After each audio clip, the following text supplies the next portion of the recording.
All right, so we're going to go and get started. Make sure our clicker works. Excellent. My name is Tony Sanchez. I'm with Citrix Systems. My role at Citrix is a strategic alliance architect, so a lot of the stuff I do, I work with our key partners, HP, Dell, NetApp, the list goes on and on and on. And I primarily focus on scalability for Zen Desktop on Hyper-V, as well as Zen App on Hyper-V. So I've got a lot of my contact information here at the bottom. Email addresses, Twitter, so if you are big into Twitter, you like getting updates, I highly recommend following me because I don't really do a whole heck of a lot of blogging, but I do have some. But most of all the stuff I usually announce via Twitter before I even go to blogging. So if you're into scalability, you want to know what's the latest, how does Hyper-V scale, I've got another session coming up on Thursday, which is more scalability. But in this particular session, we're going to focus more on about the app delivery stack and what's new in Zen Desktop 7. By a show of hands, I probably bet there's only a few. Who was at Synergy last week? Wow. That's amazing, man. Hardcore people coming to 2 shows in 2 weeks. Okay, so for those of you that were at Synergy, there are a few slides I have that are slightly marketing, but just a few, maybe about 3 or 4 tops. Everything else is going to be about DNA and the designs that we have that are available in Zen Desktop 7 that you can use today, or I should say soon, this quarter, when Zen Desktop 7 comes out to market. A lot of the stuff I have is very heavy into demos. So I do have a lot of slides, but I also do have a lot of demos. So provided that the demo gods are with me today, I'll do as many demos as I can. At the very end, we'll do a review for Q&A. And we also have something that is RPS for SSD. So if you know what RPS stands for, tell me at the end. And you can come up front and you can actually win a solid state disk. So it'll be kind of fun. I think you guys will like it. So these are the only marketing slides I have. Only 3. Promise we're going to keep it 300 level and above. But for some of you that are new to Zen Desktop or still new to Hyper-V in terms of what it does for VDI and how Citrix and Microsoft integrate, it's a good idea to kind of give you a little quick intro before we go deep dive into some of the stuff. So whether it's Zen App, Zen Desktop, it doesn't matter to us because we can integrate on the hypervisor stack, specifically in Hyper-V, just like we could on our own Zen server, vSphere. It doesn't matter. But in terms of best scalability and best performance, and working with a market leader like Microsoft, the scalability numbers that I've tested on for Zen Desktop, whether it's 5.6, version 7, and so forth, are pretty phenomenal. So that's something I'll go in Thursday. But the integration we have as a whole, from the app stack to the virtualization stack, all the way to the hypervisor, and even to System Center, is unbelievable. There's no other ISV on planet Earth that integrates more with Microsoft at all these various levels than Citrix. So a little bit of history, one of the other marketing slides I have. By curiosity, for those that have been using Citrix for a long time, this is something I'd like to ask. Who knows what the original name of Citrix, the company, was before it was Citrix? Guy way, way far in the back, holding your hand up. You might have to scream a little bit because you're all the way in the back. What do you think the name of the company was? Citrix. Absolutely. So it's one of those common things that we know as being Citrites or Citrix employees, but a lot of people didn't know. So with that, back in the late 80s, this is kind of how we were founded and how we started. As you can see as we go through the slide, a lot of innovation, tons of product integration between Citrix and Microsoft has happened over the last 20-plus years of being an ISV. That's longer than most marriages last in Hollywood, so that's pretty impressive.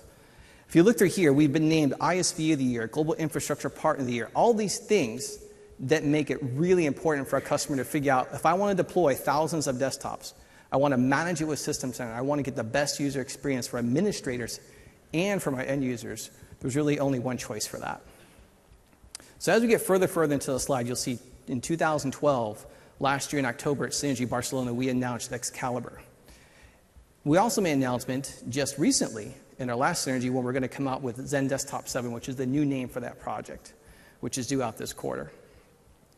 So effectively, what does Zen Desktop 7 give us?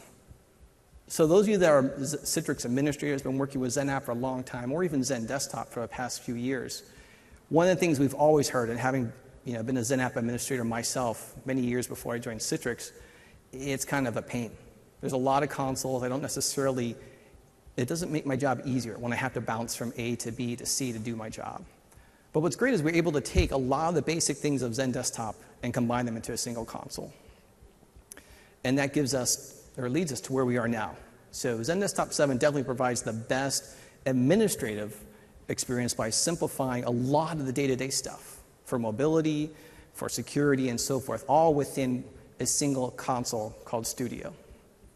So a little bit of overview for those of you that are not super familiar with XenDesktop. Today, in terms of how things are with XenDesktop 5.6, it's very much a distributed architecture. You can see here on the left-hand side, or on your right-hand side, we have the color orange. We have all the different various consoles. Just pain in the butt, quite honestly. A lot of day-to-day administration that just really made things difficult for a lot of people. But it was very workable and very scalable. So you can see we still have all a variety of things. You have the controller who's responsible for delivering the desktops to the users. You have your OS workers. You have a provisioning server or services which is responsible for dishing out those particular desktops on the hypervisor. And of course on the right, you can see in XenDesktop 5.6 we started something called FMA, which was the next generation of IMA, for those that know XenApp, which is Flex Management Architecture.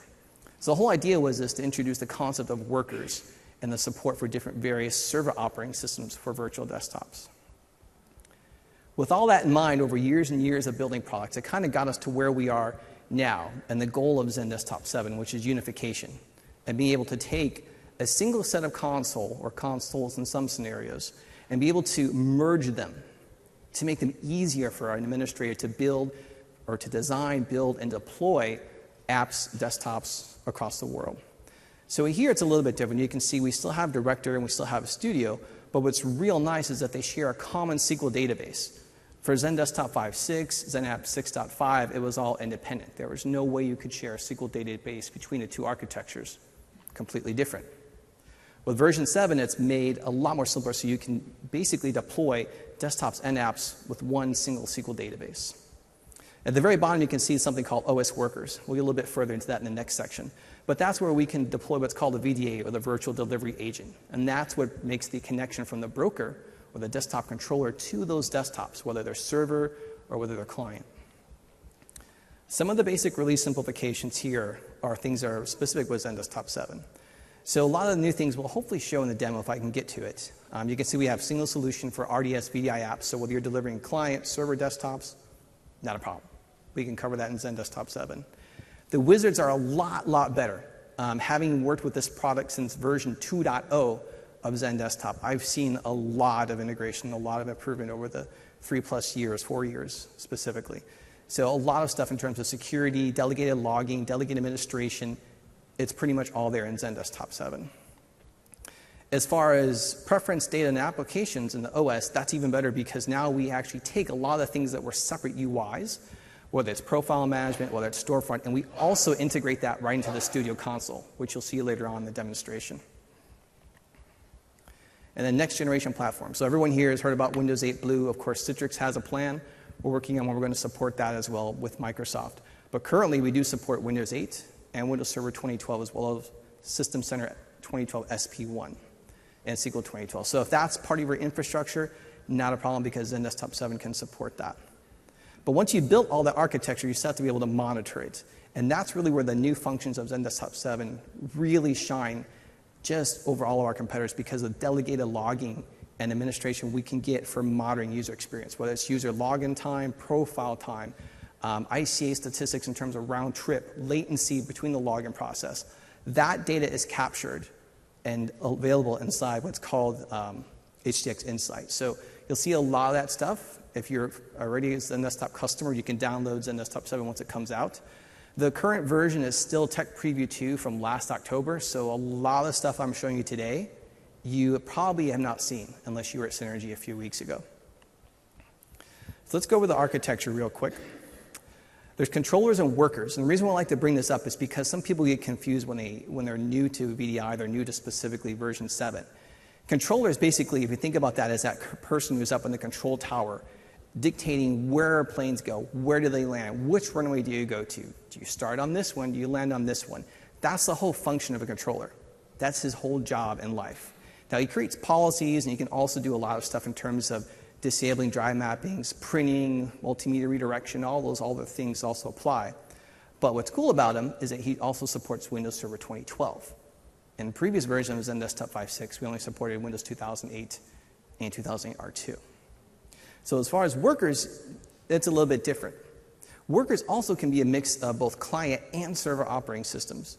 So if you see the picture on my left, your right, which is that big Boeing plane, think of that as your XenApp server. That's your one-to-many relationship where that server can handle the most amount of user load because he can do RDS loads all day long. So it's a one-to-many, hundreds of users logging onto a XenApp, whereas the fighter planes on the right, those are more client, Windows 7, Windows 8, one-to-one sort of scenarios where that's that personal private VDI. Now, both the workers can run, like I said, on Windows 7, 8, 2008 R2, and 2012. So you can design that sort of scenario in either way. In terms of the infrastructure, you can see what we have here. Some people kind of look at this like, wow, there's a lot of different ways you can do this. It's kind of complicated. Not really, because there's no single environment in the world that's easy. A lot of people say, well, gosh, why is Microsoft licensing so complicated? I've heard that time and time before because every enterprise is complicated. I never met a single enterprise that's simple. Therefore, they make their licensing complicated to help enterprises have the ability to pick and choose what they need. So from our perspective, we have a lot of different designs. You can create your particular catalogs which focus on operating system, sort of like a OU perspective, where we'll group a particular OS, like Windows XP, in a catalog. And that catalog is only going to house maybe Office 2007. Maybe it's an old school set of machines you need to get to for whatever reason, but the catalog helps you organize them based on the operating system. And you kind of follow that logic down the path. So you can do it for Windows 7, 2012, 2008, and so forth. Now, those catalogs can also be a variety of things. They can be personal desktops, they can be pooled, they can be Windows 2008, 2012 shared. The choices are pretty much almost infinite because you can keep picking and choosing how you want to design that architecture and mix and merge those applications on demand. So Studio is the main console, and that's what allows us to basically be the artist of designing what we want to do for building desktops, building applications. Now, all this stuff is pretty much similar to 5.6, except we called it Zen Desktop Studio before, or now it's just Studio because we can do apps and desktops. So let's go ahead and we'll go into our first demo. Bear with me a second while we switch over. Can everybody see okay? All right. So what you'll see here is a console for me. So this is one of the latest builds we have. Now again, keep in mind what I'm showing you here is still code that's in development. Things may change. Things may be a little bit different. We may change the color from pink to green and maybe fuchsia the next week. I don't know. That's how developers work, and that's sort of the things that happen. So things may change between this and the final release of our code. So you can see here, like I mentioned, we have different catalogs. I have client catalogs up here on the top. Let this refresh. And the catalog is going to have all the different operating systems, kind of like OUs of collections of different workloads I want to create. They could be workloads for Office. They could be workloads for CAD. I don't know if you saw last week, there's a keynote that we did where we announced a huge, huge thing with NVIDIA with virtual GPU pass-through. That is just wicked on what you can do with a virtual GPU for delivering CAD applications. If that fits your bill, Zen Desktop 7 is the way to go because we support that operating system of Windows Server 2012 and publishing on Windows 8 as well. So let's go ahead and let's create a new group just to show you how simple it is. Now, I've already done some of my cooking ahead of time and provisioned my machines, so I've got a Windows 8 pool that I can go ahead and select from. I'm just going to increment by a couple just to keep it nice and simple. Now, here's what's really cool. This could be, for all intents and purposes, Windows 8. It could have been Server 2012. Doesn't matter. You pick and choose. What's nice is I can select what is it that I want to deliver. Desktops all day long? Fine. Go to town. Do I want to deliver apps inside those desktops? Perfect. I can actually punch holes to run a VM-hosted app, which is just a single connection to an application that runs on a Windows client, Windows 7 or 8 operating system. Or maybe I want to do desktops and applications. All different ways you can design based upon what your requirement is for your end users. So in this case, we'll just keep it simple. We'll choose desktops. I'll go through Query Active Directory, and I'm going to go ahead and assign my user to it, and then click Next. Now here, remember I mentioned earlier there was these console integrations with Zen Desktop 7. Studio is one of those things. It's still separate if you want it to be, but by default it's integrated right inside Studio. I already have my storefront URL. And the storefront is our new release, our new version of user access, sort of like a portal or a method in which users can get access to their desktops and apps. Select one that I've pre-configured, and then we'll just go through and give this a name.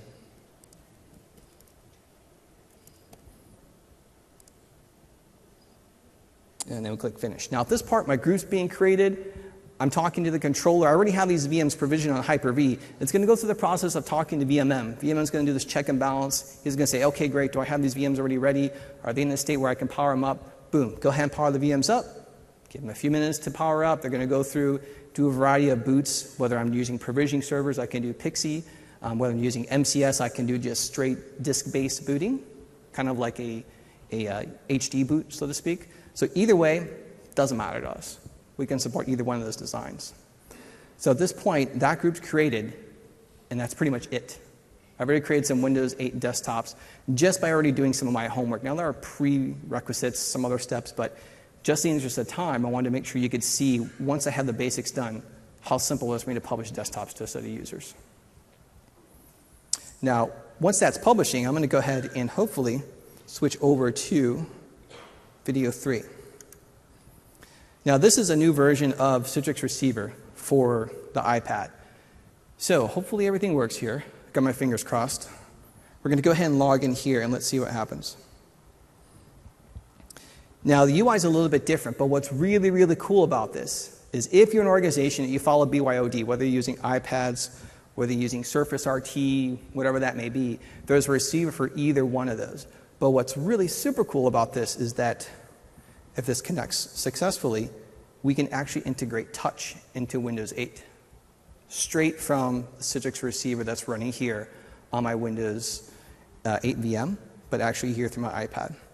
So you can see here, we actually have this cool little thing. Now, again, this is a beta product. This may change. Things may change in terms of the UI of how this looks. But I actually have a start menu modified just easy for the receiver for this. So I can just go ahead and make it simple for my users if I choose to go that route for them to go ahead and navigate through Windows 8. Or I can swipe from right to left. Let's get that out of the way. And I have Charms. So Charms menu pop up. I've got full touch interaction. I can go right to my desktop. And let's see what it looks like via HDX. That is if I can get internet access. Good. Perfect. Now, the network may be a tiny bit slow, but we're going to go ahead and give this a shot anyway. Be a little bit risky.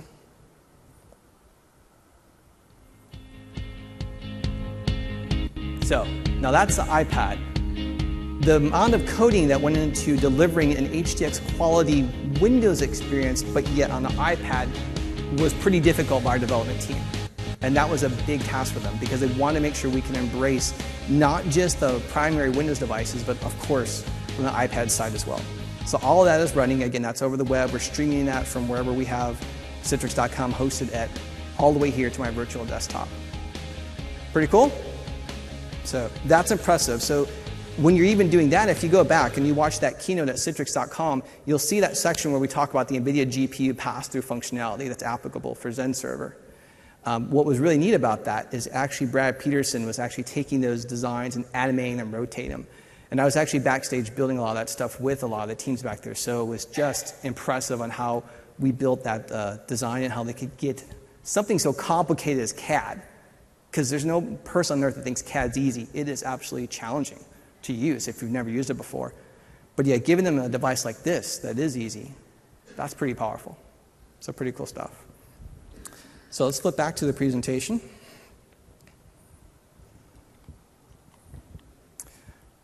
Okay, so I already showed you what that looks like. Let's go forward here. Now we have use cases for Zen App Connector. So this is an actual new thing. By show of hands, how many of you guys are config-man administrators? Brilliant. Okay. So I'm going to take a guess. There's probably 5% of you that have heard of the Zen App Connector. Who's heard of it? Good. All right. Real simple stuff. I'm not going to spend a lot of time on this. I do have quite a few slides, and hopefully I can show a quick demo. But in theory, what this does is allows us to talk to our Zen App infrastructure farm by extending the SCCM console by a few plugins. These plugins allow us to go ahead and enumerate and talk via PowerShell from our connector all the way to our XenApp servers and effectively publish applications, whether they're AppV apps, whether they're MSI apps, CAB apps, doesn't matter. But we can publish it from the ConfigMan console. So what does this help us do in terms of a DNA design? Because that's kind of one of the goals about this presentation, was giving you different ways to deliver apps. Again, this is pretty cool because we can take those same AppV apps from the ConfigMan console. When we create something that's called a DT, or we leverage a DT from a CCM, a deployment type. So if you're a ConfigMan admin, you've built your AppV packages, you've built them already for your Windows 7 desktops, your Windows 8 desktops, physical or virtual, probably you can reuse those again for XenApp, specifically like things like Office and so forth. So what we do is we go through this process of publishing this, and we can actually leverage the same SCCM console and extend the whole team, the whole integration between Citrix and Microsoft by allowing teams that just do SCCM all day, teams that do XenApp or XenDesktop all day, and really let them become unified and work together to help achieve a big collaboration of publishing apps. So this is our third version of this product. We've had previous versions that worked on 2007 R2, as well as 2007 as a whole. But effectively, again, what it does is allow us to take any device from any user, whether they're working in the office or it could be remote. Matter of fact, it could even be from this iPad. Doesn't matter for us. And we can extend that whole console and allow that user to publish and access those applications. So again, what does it do for you in terms of simplicity? It's a unification between ConfigMan and XenApp by allowing us to extend the console to deliver those apps at any given time. Now, what's really cool, it's not like you're just going to go through the process of publishing them and then you got to worry about, well, gosh, do I have maintenance involved? We do a lot of that dirty work for you and make it simpler for you to deliver that application X to user Y, which is really the end goal. That's why you're doing SCCM, not just for Windows patch updates and patch Tuesdays, hopefully. You want to do it for the app stack. So let's look at how this logic works in logic. So I have these deployment types on the right-hand side. This is kind of how we work with SCCM. Now, those deployment types could have been AppV, could have been MSI, could have been CAB for a Windows mobile phone. Doesn't matter. We don't care. But me as an end user, Tony, I have a choice in terms of what device I use because ConfigMan 2012 is pretty different. It follows that user-centric computing model. Now, in a scenario where I've got different machines that are my own, my primary devices, maybe machines that I'm borrowing for the day, I could have a challenge where not every time am I going to get the exact same applications I had on my machine that was my primary versus a loaner that I had. So this is where it becomes really, really cool because we can apply some really interesting logic. And this sort of Boolean query goes through this process of, if I have a machine, let's keep it simple, like a thin client, right? And it's got less than 512 meg of RAM, does it make sense for me to slam an Office MSI or CAB or MSI or AppV package to that thin client? Not at all. Not a really good idea. That's the whole reason why it's a thin client. It's doing some sort of XenApp, XenDesktop server-based computing scenario. It does make sense for me to deliver it via XenApp. Absolutely, 100%. But what if I've got another machine that's my primary, the thing I use every day, like using a laptop daily, you log in the domain, it's yours, it's got all the certificates, creds, all that good stuff. Now, because I've met these prerequisites and I have this SCCM agent and a XenApp DT agent, which is what helps us work with SCCM deployed, now I can intelligently say, cool, let's use AppV here in this scenario. This makes sense for these users. Let's go and deploy that package that way. So again, if it's my primary device, I can go ahead and deploy it via MSI also. The logic between how we publish this is pretty simple.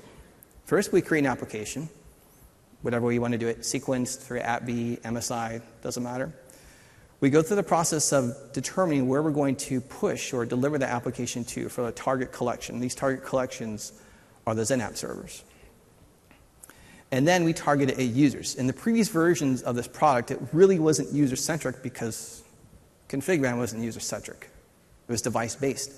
But because 2012 changed that whole landscape dramatically, we now can say, well, if it's this user's primary machine and Sally logs on, Sally's going to get this sort of application delivered to her on the fly.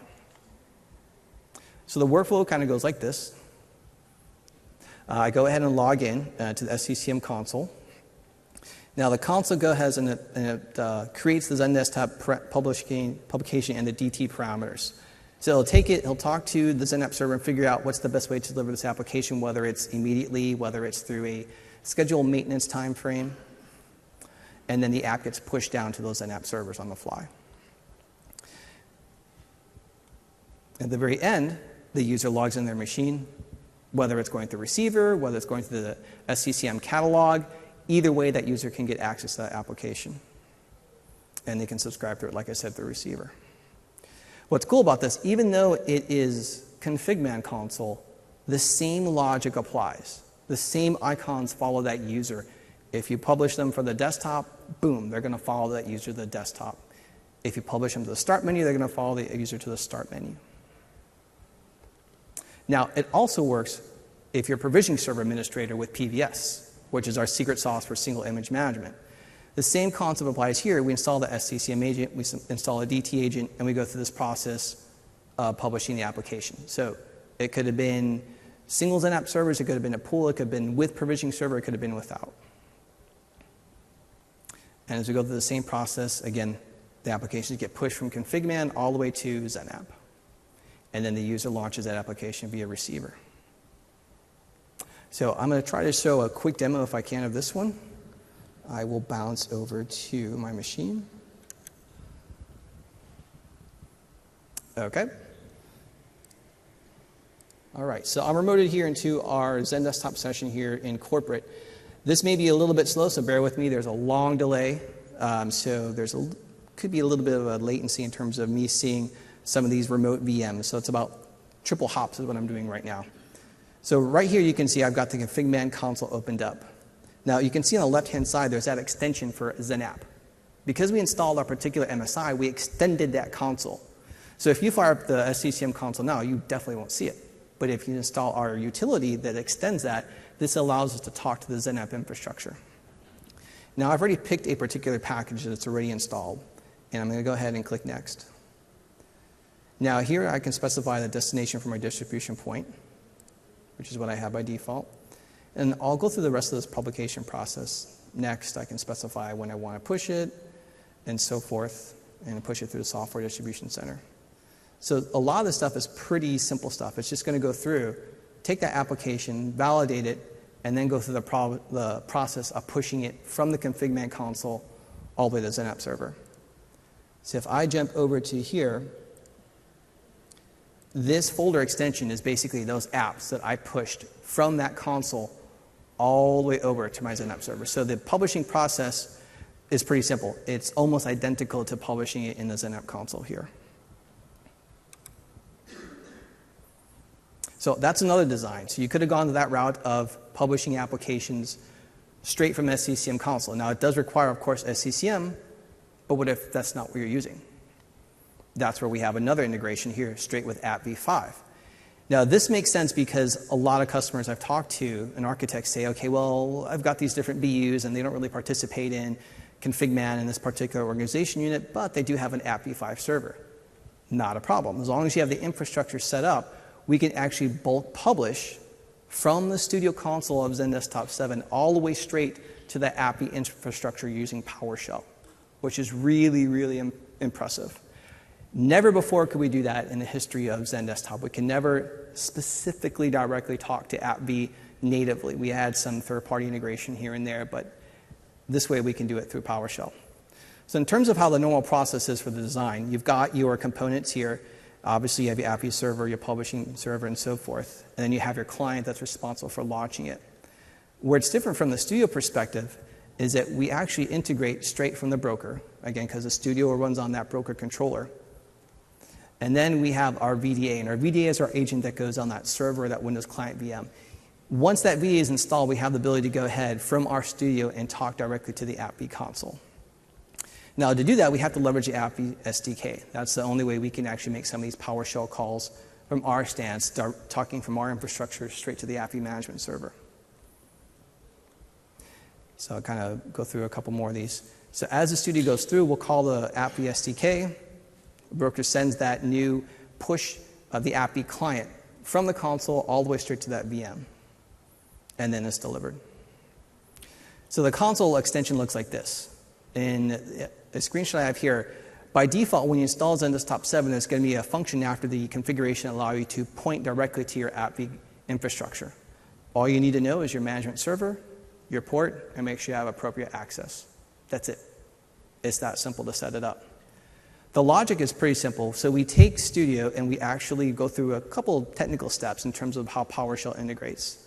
We'll launch what's called CTX API Launcher, which allows us to talk and enumerate those local hosted apps, and goes through the process of determining what GUIDs are for those apps, sending all of that information around and back to the point where that VDA, when the user logs in, has the ability to go ahead and see these new desktops or see these as hosted applications. Now, what's cool is once that's all done, you can launch it from any UI. You can go from receiver, whether it's Windows 8 native, whether it's the web, if you're using iOS devices, Mac devices, doesn't matter to us. It's just a normal app that we publish, but we publish it using AppV. In terms of the endpoint experience, there's some pretty cool stuff we can do. We can determine if that machine is intelligent enough and if it makes sense to go ahead and run that application as a local AppV app or even as a hosted AppV app with Zen app. So there's some pretty cool stuff that they're working on that actually makes that really, really usable. So let's switch from there and show you what that demo looks like.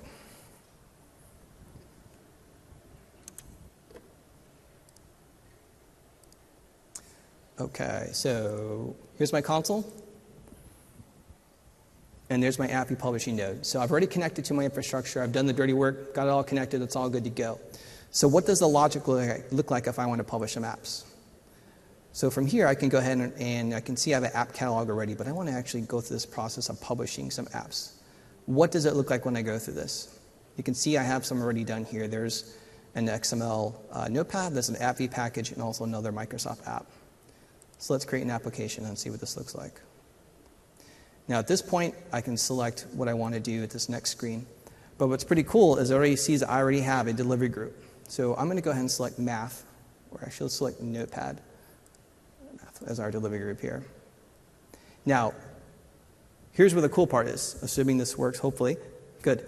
It talks to the VDA. The VDA made these calls via PowerShell back to the AppV server, said, fetch me what apps I have access to, what do I see that are either A, natively installed in my master image, or B, part of my AppV infrastructure. Either one of those doesn't matter. We can take either of those apps and publish them right through here.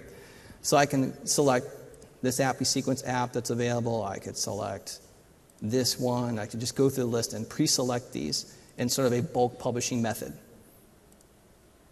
I go through next and finish. Now, this process, same PowerShell commands are going back and forth. Let's enumerate those apps. Let's make sure we can send them to the AppV client. The AppV client also doesn't even have to be configured and pointing to an AppV infrastructure. It just has to be installed. We do all that messy work for you and tell it where to go fetch it from via PowerShell. So that's pretty cool. If you push out your master image, you forget to point it where the AppV server lives, not a problem. They'll do it for you. So you can see here all those applications enumerated successfully. And if I go back here, I will log off. And let's see if this logs back in here. Give me a second. Any questions so far? Makes sense in terms of what we can do from just straight integration with AppV? Okay, cool. All right, so I'll just show you what that looks like.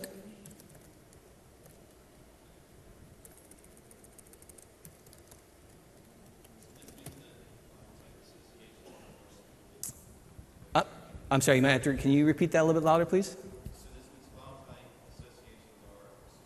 Yes, so the question is, does this mean file type or FTAs are supported? Yes. Yep. FTAs should work. So bear with me 1 second. Wrong URL. There we go. This will work much better.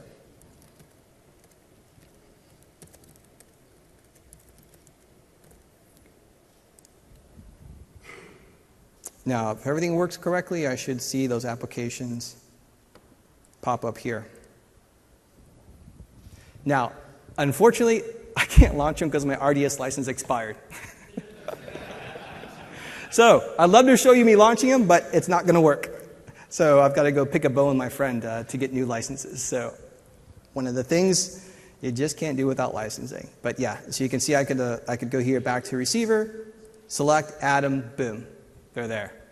It's that simple for me to figure out which of those applications I want to publish. Again, another design choice you can choose should you want to go down that route. Okay, let's go to our next session. Now, this is also a prototype sort of code that we're announcing for the first time. It's kind of neat. There's not a lot of actual work that is involved except for just straight up PowerShell. But what this is allow you to do is publish AppV icons. So let's say you did your work. You published a bunch of desktops in Studio, and you made a mistake. You had a bunch of AppV apps, but you didn't point it to the right server. So how do you get the icons to appear without actually going to the AppV client, forcing it to go and fetch and bring those apps down? Well, with a little bit of work in PowerShell, we can actually use the SDK here that is available for us and available for you, and you can actually run some pretty cool PowerShell scripts from the controller, which is a prerequisite that you have to do. You can't run these from another machine or a VM. They have to be run from the broker because we have some specific Git commands that are part of Zen Desktop only and part of our modules that you have to run it from. So this PowerShell script is executed from the controller. It goes through and will fetch and push icons. That's it, just plain icons right to the desktop. So this is what the command looks like. Nice, pretty green letters. But it's basically 3 key commands you have to go through. You want to git broker desktop group. It's going to enumerate everything at the site level, all the desktop groups you have, GUIDs, so forth, UIDs. And then you go through the next process of actually going through and actually publishing and dictating where that particular desktop group is and where it should fetch those icons and push it to. Now this is not part by default of the Zen Desktop Studio. It's all stuff you have to do to PowerShell. So it's another small design if you want to go down this route and if you want to do all your work from Studio all day long and you don't really want to go to the AppV server to go through the process of publishing the icons, you can do it from here. So the last demo I've got here is local app access. And hopefully I can try to demo this one, but I don't know if it's going to work. What local app access allows us to do is a very, very niche scenario. And imagine that you have this device here in front of you, and it's a physical machine. And you've remoted into your virtual Zen Desktop session, could be anywhere in the world. But you realize there's one thing that you don't have. And what you don't have are the apps that live on this local hard drive. They're not there. It's impossible for them to follow you into your VDI session. That would just be bad security. But we kind of have some cool stuff that allows us to actually do that in Zen Desktop 7. So think about it this way. You have a CD burner program here, or you have a really, really old legacy version of Office, like Office 2003, for whatever reason. And you have the most archaic database or Excel file you want to get access to, and you know it's not compatible with 2010 with what is being delivered by IT. When you log into your session, there actually will be a little icon on the desktop that says remote machine. You double click that folder and you can dive straight into your local apps on your physical endpoint you just came from and execute them in your Zen Desktop session. That's what local app access is about. It's a very niche scenario. Doesn't mean it's meant for everybody. Again, it's another design choice where just for whatever reason, maybe there's just something that lives on that machine that you have to run, you have to execute. That's another way that you can do that. So I can tell you right now that it's unfortunately not working because I'm looking at my iPad and it looks like the policy didn't apply. But I can try to show you that afterwards. If you really want to learn more about it, come see me. I'll be happy to show you more about how that works. So I'm actually going to get done a little bit early in this presentation, which is amazing because I had 75 slides. I spoke pretty fast. But I do have one more thing I want to show you guys that we kind of showed at Synergy, but we didn't really have a lot of time to demonstrate it. And that's Windows Phone 8 Citrix Receiver. Now, this is not out in the store, so you can't go download it. This is a special build that I had to beg and plead and give a lot of money to developers to let me have, but I figured it's worth showing to you right now. So what I'll do is switch back over to here to my machine, and I'm going to wake this up. Everybody see my screen okay? Cool. So I'm using a Dove viewer from Microsoft Nokia. They were nice enough to let me use this phone so that I could actually show this demo without having to hold up a phone like this, which doesn't work so well. So this actually is logging in. It's connected to wireless. And if all is working, I'm going to go ahead and type in an auth code.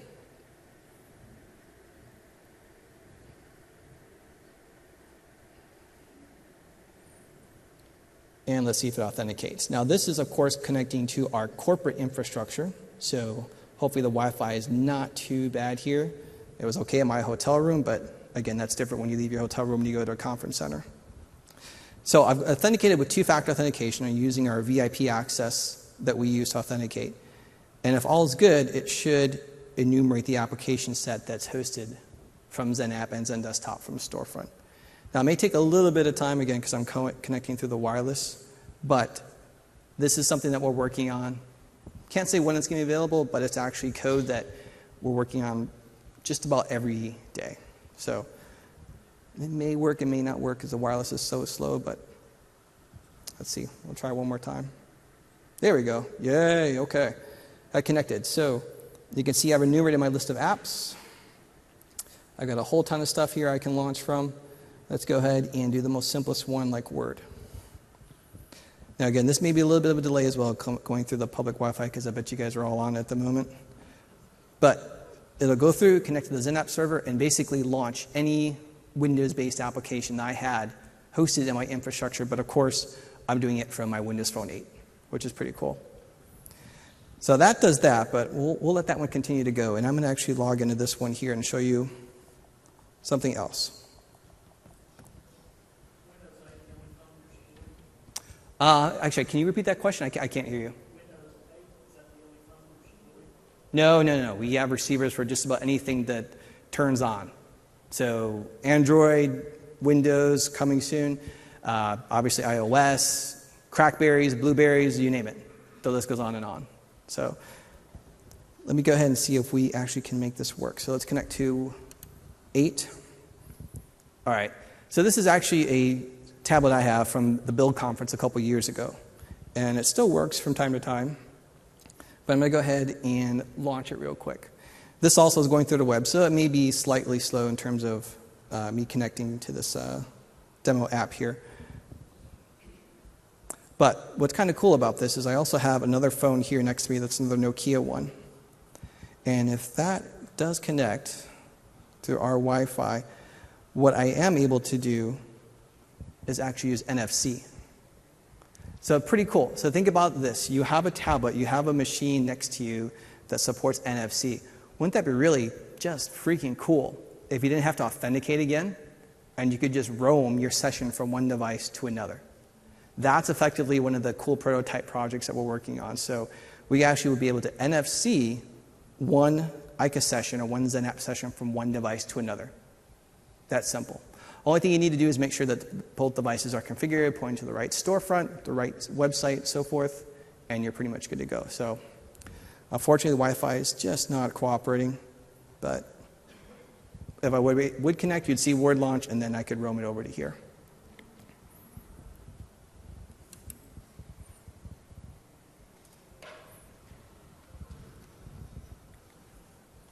Okay. Key takeaways. Just for everybody to know, so those of you that are new, again, to XenDesktop, we support everything in terms of the Microsoft operating system, just about. Windows 7, XP 8, 2012, all the things that are new and important that are coming up, as well as soon, Windows Blue and Windows Server 2012 R2. That's stuff we're actively working on with Microsoft. In terms of integration with VMM, I've got some really cool things we're going to show on Thursday's session where we're going to go deeper into scalability, stuff that I do all day night. I live, eat, and breathe scalability of XenDesktop on Hyper-V. So if you want to know how does it work, how can you make it and break it, those are some of the things that we're going to talk about.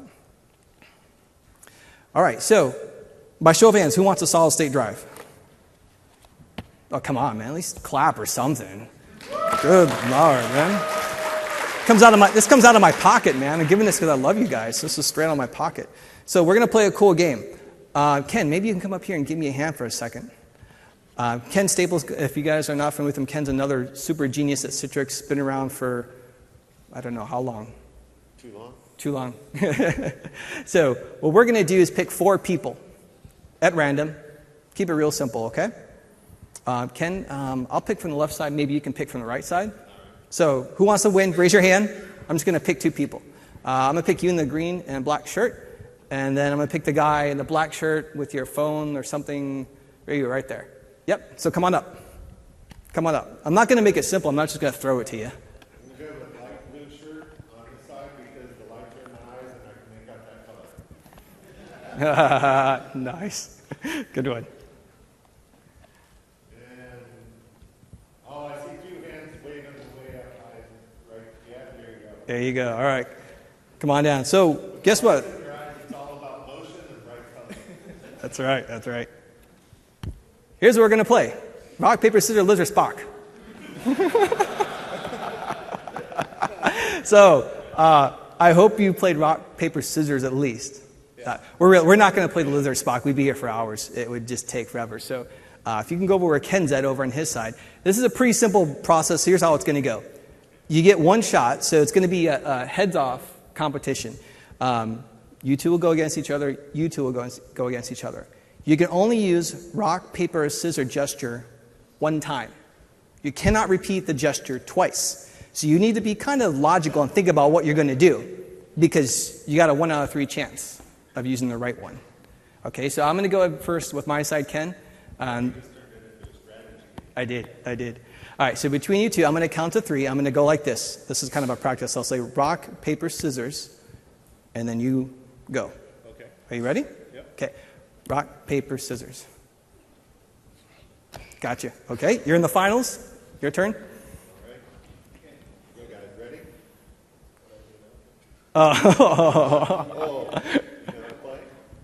Oh, okay. So you make either a gesture of a rock, scissor, or a paper. But you got to pick one of the 3 the first time out. Ready? Well, You got to do it on 3. Right? 1, 2, 3. 1, 2, 3. Oh, okay. Scissors beats paper. All right, final between you two. And the winner takes this. Yep, whoever wins between you two gets this. Okay. Thought I'd make it fun. Are you ready on the count of 3? Yep. Okay, rock, paper. 2, 3. There you go. Congratulations.